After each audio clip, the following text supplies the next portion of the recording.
नमस्कार दोस्तों, अक्टूबर 2024 में दशहरे के अगले ही दिन मैं निकल गया था अपनी नई यात्रा पर, जो कि है नागपुर से सूरत। सूरत के रेलवे स्टेशन तक के पहुंचने के लिए मैंने चुना है पूरी गांधीधाम सुपरफास्ट एक्सप्रेस को, और ये ट्रेन जो है अभी नागपुर के प्लेटफॉर्म पर आ रही है। पर यहाँ तक पहुंचने के लिए मुझे 2 बार मेट्रो ट्रेन चेंज करनी पड़ी, क्योंकि डायरेक्टली वहाँ से वहाँ तक के मतलब रेलवे स्टेशन तक के लिए मेरे पास है नहीं कोई मेट्रो स्टेशन। सो 2 बार चेंज करने के बाद में मैं मेट्रो से पहुँच गया था नागपुर के रेलवे स्टेशन में। Nagpur junction railway station India के ऑलमोस्ट सेंटर पॉइंट पर आता है। यहाँ से हर जगह जाने के लिए अच्छी खासी ट्रेनें आपको मिल जाती है, साउथ इंडिया, नॉर्थ इंडिया और ईस्ट इंडिया या वेस्ट इंडिया। अब जो पुरी है वो उड़ीसा में है, और जो सूरत है वो गुजरात में है। मतलब ईस्ट के एक कॉर्नर से वेस्ट के दूसरे कॉर्नर जाने वाली एक ट्रेन है। और अपनी ट्रेन का इंतजार करते वक्त मैंने देखा कि जो हावड़ा से मुंबई जाने वाली गीतांजलि एक्सप्रेस है, इसके लिए काफ़ी ज़्यादा भीड़ लगी हुई थी, क्योंकि नागपुर में एक दिन पहले ही एक बड़ा इवेंट था।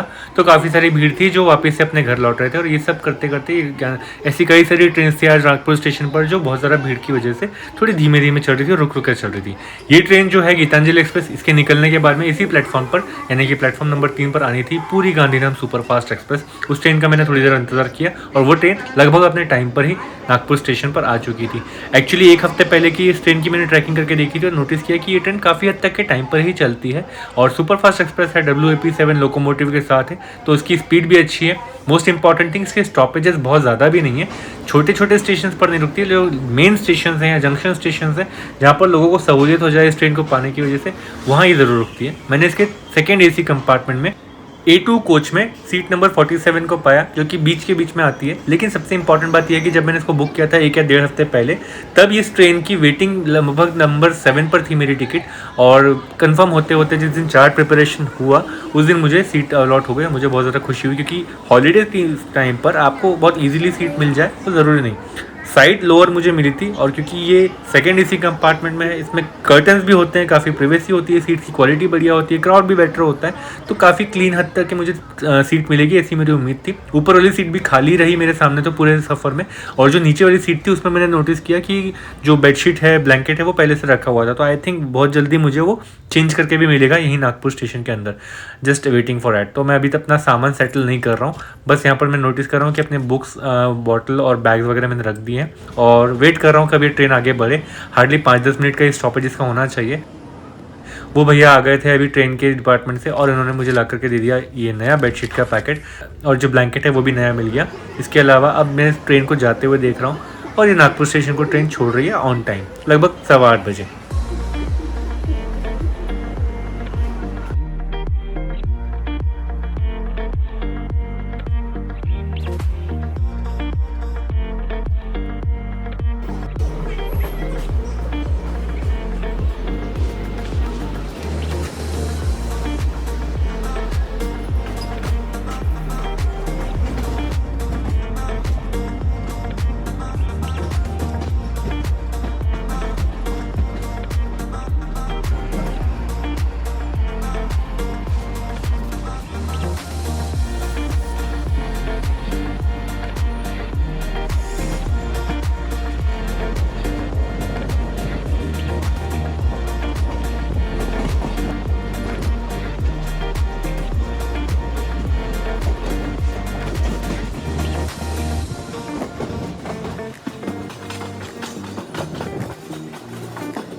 गेले बाबा बाय गेले तो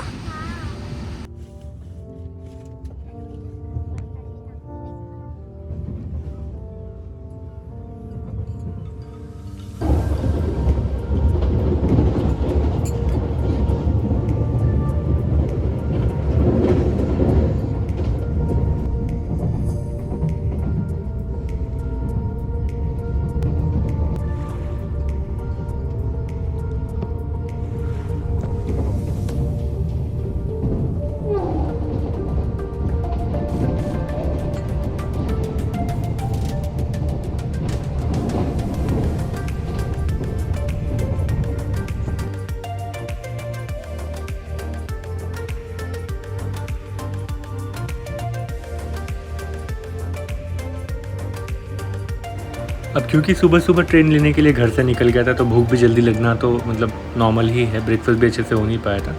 सो घर से मैं 2 टिफ़िन लेकर आया हूँ और अब करेंगे टिफ़िन की अनबॉक्सिंग। वैसे ये कोई फूड ब्लॉगिंग वाला चैनल तो है नहीं, पर ट्रेन में कुछ भी करो थोड़ा तो कवर करना पड़ेगा जो भी चीज़ें मैं यहाँ पे स्पेंड कर रहा हूँ। खाने के लिए मुझे मिले हैं 2 आलू के पराठे इस वाले टिफ़िन में, और क्वांटिटी वाइज क्वालिटी वाइज ये सब कुछ दिखने में तो काफ़ी अच्छा लग रहा है। और क्योंकि ट्रेन में बाजू में गुजरती हुई हरियाली और पटरियों को देख करके वैसे भी मूड अच्छा रहता है, तो इसको खाते हुए भी मुझे काफ़ी इन्जॉयमेंट मिलने।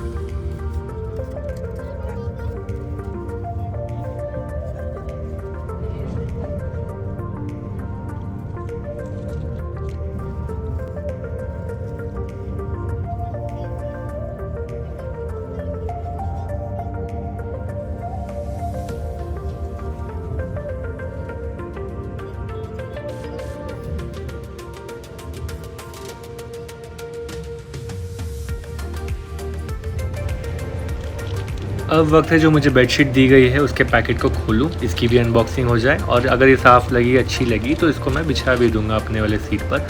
सबसे पहले इसकी सीट को पैकेट को खोल लेते हैं। पैकेट खोलने के बाद रियलाइज़ हुआ कि इसमें एक नहीं 2 बेडशीट हैं। ऑब्वियसली एक बिछा सकते हैं आप नीचे में अपने सीट पर, ताकि आपको लेदर सीट है वो ज़्यादा ठंडी लगने लगे एसी की वजह से, तो उसको आपको ये बिछाने की वजह से थोड़ा सा ईजी हो जाएगा सहन करना। और दूसरी वाली बेडशीट आप चाहो तो ओढ़ने के लिए भी इस्तेमाल कर सकते हो, अगर ब्लैंकेट आपको ज़्यादा गर्म या ज़्यादा ठीक लगने लगे तो। ओवरऑल मुझे ये दोनों बेडशीट अच्छी और क्लीन लगी, तो अब मैं एक एक करके इनको यूज़ कर लेता हूँ। सबसे पहले जो एक बेडशीट है उसको मैं थोड़ा थोड़ा अनफोल्ड करूँगा, क्योंकि यहाँ पे बहुत ज़्यादा जगह तो है नहीं कि पूरी बेडशीट खोलो और फिर यहाँ पे लगाओ। तो सबसे पहले बेडशीट को थोड़ा थोड़ा अनफोल्ड करूँगा, लंबे वाले लेंथ के हिसाब से मैं इसको अपने सीट पर बिछा देता हूँ। देखते ही देखते ट्रेन ने अपनी टॉप स्पीड भी पकड़ ली, और वो भी मेरा पहला स्टॉप आने के पहले ही। लगभग 120 km/h तक की ट्रेन ने स्पीड पकड़ी, और काफ़ी अच्छा लगा देख करके कि स्मूथनेस काफ़ी बढ़िया थी। ट्रेन हाई स्पीड पर चलती है तो भी स्मूथ रहती है। LHB कोचेज़ का कंफर्ट लेवल अच्छा है, और क्योंकि सेकेंड AC कोचेज़ में साइलेंस भी बहुत बढ़िया मेंटेन्ड है, सो बाहर का शोर कुछ पता नहीं चलता। ये सेवाग्राम स्टेशन है, यहाँ रुकती ट्रेन अगर साउथ इंडिया जा रही होती तो।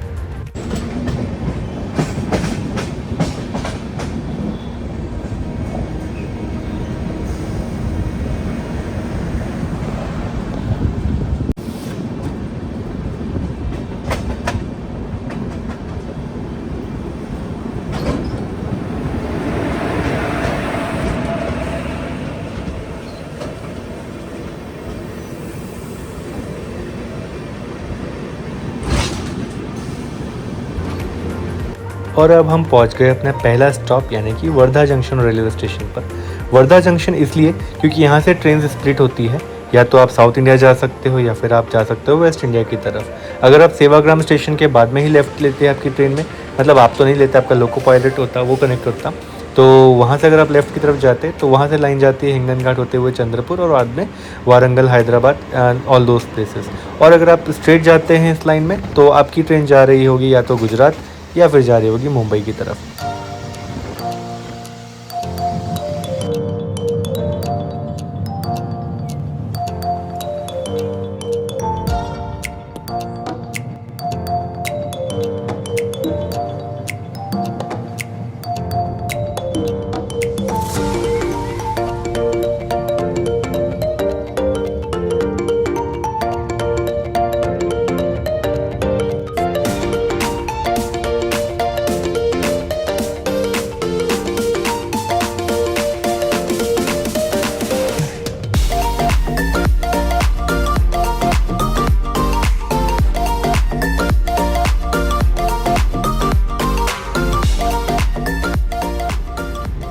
ट्रेन की स्पीड कभी कभी ज़्यादा हो जाने की वजह से वो वक्त से आगे चलने लगे और अपने अगले स्टेशन पर जल्दी पहुंचने वाली हो, तो कभी कभी उसको डिले भी करवा दिया जाता है। कभी कभी सिग्नल के भी कुछ इश्यूज़ रहते हैं कि दूसरी ट्रेन को प्रायोरिटी दी जा रही हो और समथिंग लाइक दैट। ऐसे में बोर होते हुए मैं अपना दूसरा टिफ़िन खोलने जा रहा हूँ ताकि बोरियत भी कम हो और भूख भी कम लगे।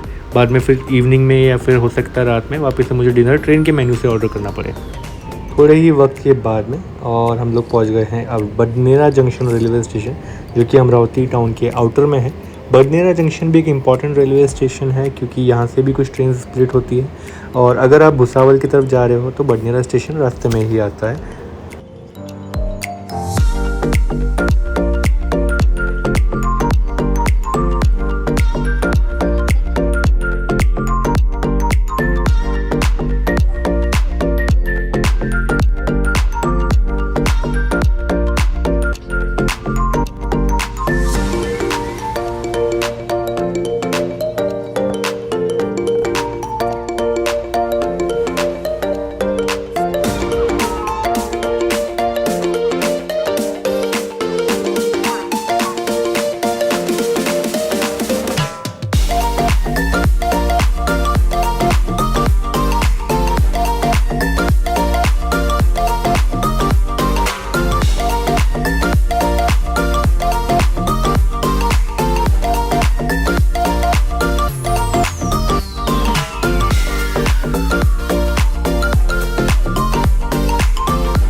अब ट्रेन बडनेरा स्टेशन से आगे निकली तो मेरा अनुमान था कि मुझे दोपहर में 2-3 बजे तक की भूख लग सकती है।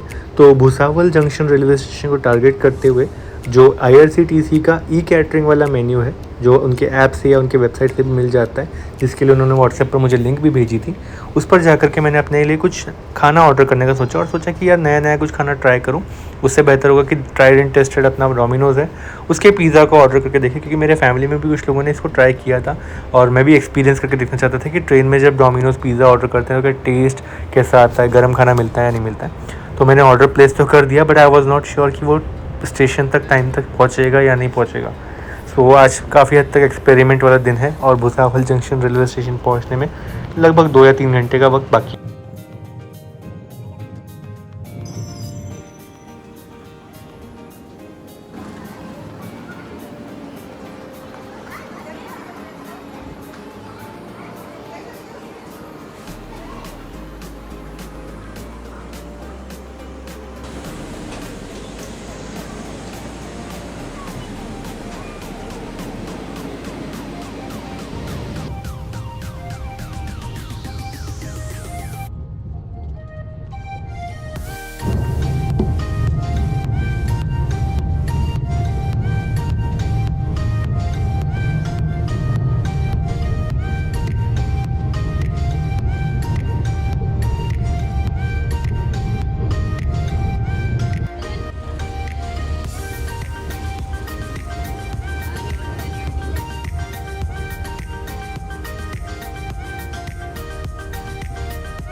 ट्रेन के अंदर ही कैटरिंग वाले एक एम्प्लॉय के थ्रू मुझे मिला अमूल मस्ती, जो कि एक छाछ है, और ये वैसे मैं बहुत ज़्यादा यूज़ करता हूँ, बहुत ज़्यादा कंज्यूम करता हूँ अगर मैं घर पर रहता हूँ।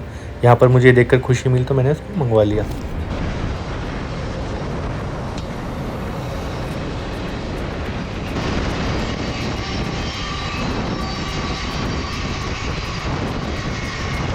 अनएक्सपेक्टेडली थोड़ी देर के बाद बारिश भी शुरू हो गई और मौसम थोड़ा और ज़्यादा अच्छा लगने लगा, सफ़र भी और ज़्यादा इंटरेस्टिंग हो गया। अब अपन से AC में बैठे थे तो पानी तो अंदर आने वाला नहीं था, बट लुक काफ़ी अच्छा था बाहर के मौसम का।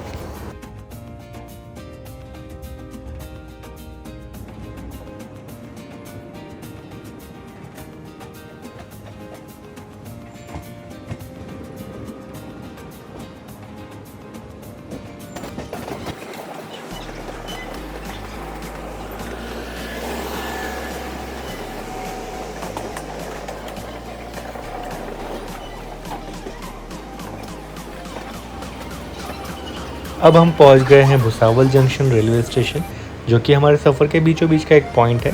नागपुर की तरह ये भी एक इम्पॉर्टेंट रेलवे स्टेशन है हर एक ट्रेन के लिए, और यहाँ पर काफ़ी ज़्यादा ट्रेनें रुकती है कई सारे रूट्स की। मुझे उम्मीद थी कि इस स्टेशन पर ट्रेन काफ़ी ज़्यादा देर तक रुकने वाली है, तो जो मेरा डिलीवरी पर्सन होगा, जो मुझे खाना डिलीवर करने आएगा या पिज़्ज़ा डिलीवर करने आएगा, उसको भी अच्छा खासा टाइम मिल जाएगा, वो डिले नहीं करेगा। क्योंकि मेरी ट्रेन का स्टेटस तो शायद वो चेक करते ही होंगे, और ट्रेन नंबर, सीट नंबर सब कुछ उन्हें बताया हुआ भी है, और मेरा फ़ोन नंबर भी है, तो वो एटलीस्ट मुझे कांटेक्ट करके जल्दी से जल्दी मेरा फूड मुझे डिलीवर करेंगे ताकि मैं खा सकूं और थोड़ा सा कन्वीनियंस हो जाए। बट ट्रेन अपने वक्त के हिसाब से आई और अपने वक्त के हिसाब से निकली, और वो खाना मुझे डिलीवर हुआ ही नहीं। मुझे थोड़ा सा दुख हुआ, लेकिन मैंने पछतावा करने की जगह आगे दूसरा प्लान बनाया कि मैं नंदुरबार में, जो अगला स्टेशन के बाद वाला स्टेशन होगा, वहाँ का जो मेन्यू होगा उसको ऑर्डर करके रख लेता हूँ, और उम्मीद करता हूँ कि उस स्टेशन पर तो भी मुझे खाना जल्दी से मिले। डोमिनोज पिज़्ज़ा की जगह इस बार मैं कुछ और मंगाने का प्लान करा था, लेकिन सरप्राइजिंगली जब मेरी ट्रेन निकल गई भुसावल जंक्शन रेलवे स्टेशन से, तो आगे चलने के बाद जैसे जैसे ट्रेन ने स्पीड पकड़ी, उसके बाद मुझे डोमिनोज पिज़्ज़ा डिलीवरी वाले पर्सन का फ़ोन आया कि भाई आपका पिज़्ज़ा लेकर के मैं स्टेशन पर आया हूँ, आप कहाँ पर हो? मैंने कहा मैं ट्रेन में हूँ। तो बोले आप बाहर आ जाइए, मैंने आपका पिज़्ज़ा लेकर आया हूँ। आप, I don't want to insult him, but I just told him कि भाई मेरी ट्रेन निकल चुकी है और मैं ट्रेन में ही हूँ अभी, आप थोड़ा सा लेट हो गए। बोले अच्छा सर कोई बात नहीं, कैंसिल कर देते हैं।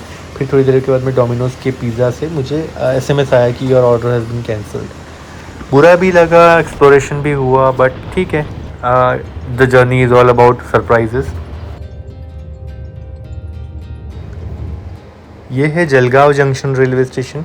ये भी एक इम्पॉर्टेंट स्टेशन है। ट्रेन यहाँ रुके या ना रुके, यहाँ से रूट ज़रूर स्प्लिट होते हैं। जलगांव स्टेशन से थोड़ी सा साउथ की तरफ जाने वाली एक लाइन है जो मुंबई और पुणे जाने के लिए आपको काम आएंगी। मुंबई के लिए और पुणे के लिए आगे एक और स्टेशन पे फिर से लाइन स्प्लिट होंगी।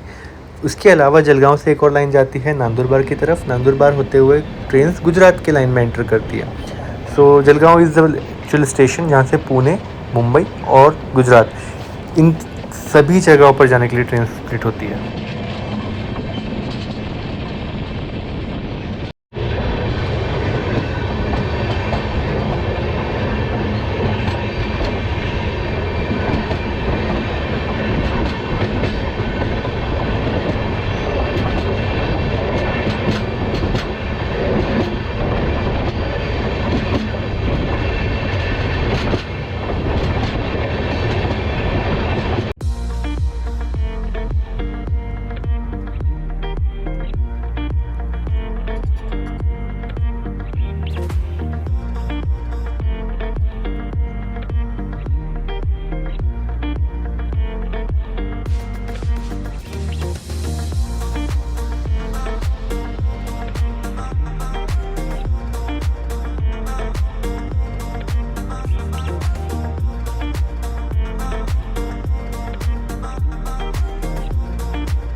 शाम होते होते हम पहुंच गए अमलनेर रेलवे स्टेशन, महाराष्ट्र के ही एक गांव में।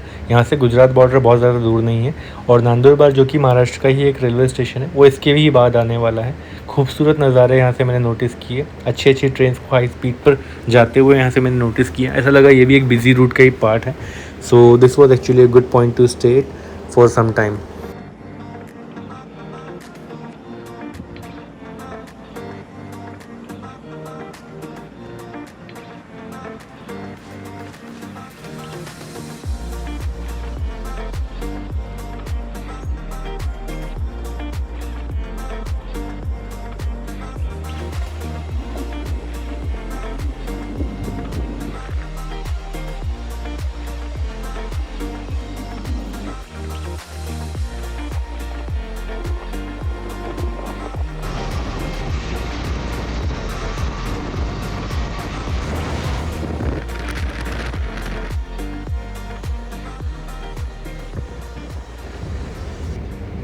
बहुत देर तक अपने स्क्रीन टाइम से सर दुखाने के बाद मुझे रियलाइज़ हुआ कि बुक पढ़ लेने से शायद मुझे थोड़ा सा आराम भी मिले और नॉलेज भी। तो मैंने अपने फ़ोन को साइड में रखा और पढ़ी एक बुक जो कि मेरे फेवरेट में से एक है और मेरे कई इंपॉर्टेंट हैंडबुक कलेक्शंस में से एक है। भूख बर्दाश्त न होने पर मैंने समोसा मंगवाने के बारे में भी सोचा और समोसे वाला जब वहाँ से गुजरा तो मैंने उससे समोसा ऑर्डर किया। प्रॉब्लम ये है कि समोसे ठंडे भी थे, आलू कच्चे भी थे और छिलके भी थे उसमें, बट ठीक है, ट्रेन जर्नी है, ऐसा ही कुछ मिलेगा।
फाइनली हम पहुँचे सूरत के अपने पहले वाले स्टॉप पे और वो है नंदुरबार रेलवे स्टेशन। इस स्टेशन पर मेरा खाना आना था और वो आया भी। आई एम वेरी ग्रेटफुल कि वो टाइम पर आ गया। 2 बॉक्सेस में खाना आया क्योंकि मैंने 2 अलग अलग मेन्यू सेलेक्ट किए थे एक ही रेस्टोरेंट के।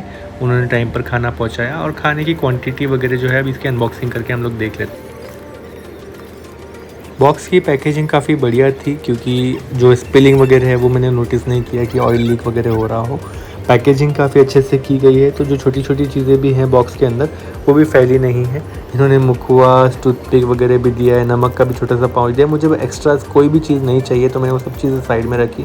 मेन फूड मैंने देखा यहाँ पर जो मेन कोर्स, इसमें है राइस, रोटी, दाल, सब्जी, थोड़े से सैलेड वगैरह भी है और एक रायता का पाउच भी दिया हुआ है। तो overall this was a decent food और उसमें गुलाब जामुन भी दिया है डेजर्ट के हिसाब से।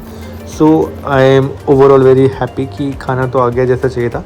Test was good, like 3.5 out of 5 I can say. मेरे टेस्ट प्रेफरेंसेस के हिसाब से ओके था। और मैंने साथ में एक्स्ट्रा एक और आइटम मंगवाया था, मसाला वाला चावल। आई थिंक इसको पुलाव बोलेंगे, वेज पुलाव। उन्होंने मेन्यू में क्या दिखा था मुझे याद नहीं, but this was also a decent food. At least खाने के लिए और भूख मिटाने के लिए तो काफ़ी अच्छा रहा ट्रेन जर्नी और ज़रा बेकार होने से पहले।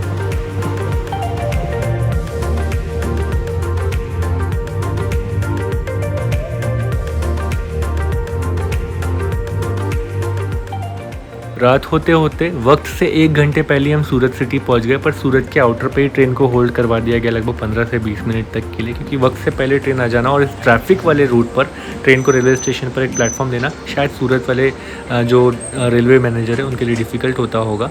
तो ट्रेन को सिग्नल नहीं दिया गया था, यहाँ पर काफ़ी देर तक रोक कर रखा गया। सूरत स्टेशन के पहले उसका एक और छोटा स्टेशन है उधना जंक्शन रेलवे स्टेशन। वो स्टेशन पर ट्रेन अनएक्सपेक्टेडली रोक दी गई थी, तो मैं वहीं उतर गया। क्योंकि वो स्टेशन भी सूरत के अंदर ही आता है विद इन सिटी लिमिट्स, और जो मुझे पिक करने के लिए आ रहे थे उन्होंने ही सजेस्ट किया कि उधना जंक्शन पे आप रुक जाओ, क्योंकि सूरत स्टेशन पर जाने के लिए शायद और आधा घंटा वेट करना पड़ जाए। So that would be unnecessary.